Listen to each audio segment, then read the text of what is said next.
Hi everyone, I want to show you Digit-Wiz today. It's a great free program that you can actually use with your kids, whether they have Chromebooks or iPads. It works on just about every platform. You can see there is an app, or you can play it just online as well.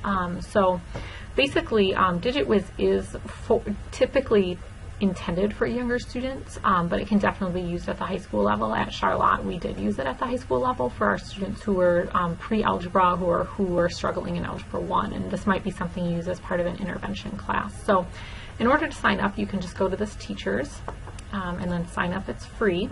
Now you're going to have to click Teacher right here, and what you're going to have to do is, if you obviously type in your first and last name, type in your school name. So for example, I know a lot of people from Okemos are coming, and it's going to say your school is new to Digit-Wiz and you can add it to it. So you maybe type in Okemos High School, add it, username, password, email, and then you click sign up.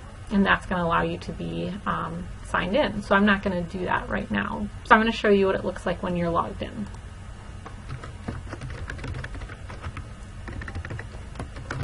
And I'm just using Charlotte here. Okay, so once you're in, you can actually add a class. So you can either manually add your class, so I'll just call it Algebra 1 first hour, and then you can click Add Class. And you can decide, yes, is it an intervention class or not, and I'll say yes it is, and I'll say I have 9th grade students. And what's nice is it tells me, okay, there are kids at Charlotte that already have a Digit-Wiz account, and I can link their accounts to this class. And so I can see which kids already have accounts at Charlotte High School.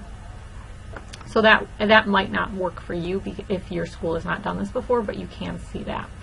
Now, what's really nice here is you can actually just import an Excel file, and a lot of times that can come right from your grade book. So obviously I don't have access to do that, but you can do that if you'd like.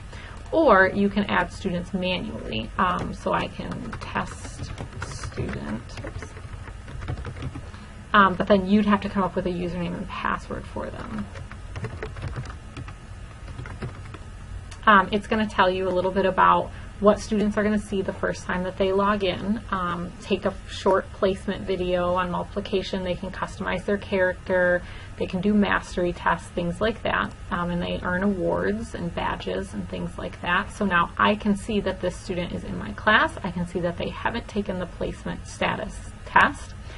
I can then, once they actually go through and do things, I can see multiplication, division, I believe that's integers, like terms, equations. I can see what they've done and where they've made progress.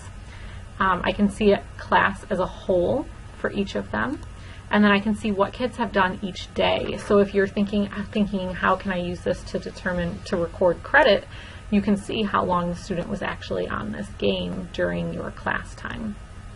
And you can see there's a lot of different games that kids can play. So let me get back here. Here's what it looks like from a student perspective, and you can see that they are going to watch the short minute video that will help them know what's going on. So then again, you'll see that they start with multiplication and work through from there. So if your kid's already fluent, it'll take them through it and take them to where they really need to work. And again, just a free way to, if you don't have the Alex, or if you don't have one of the paid versions, a quick way that you can get kids doing some stuff online that is adaptive to where they're at.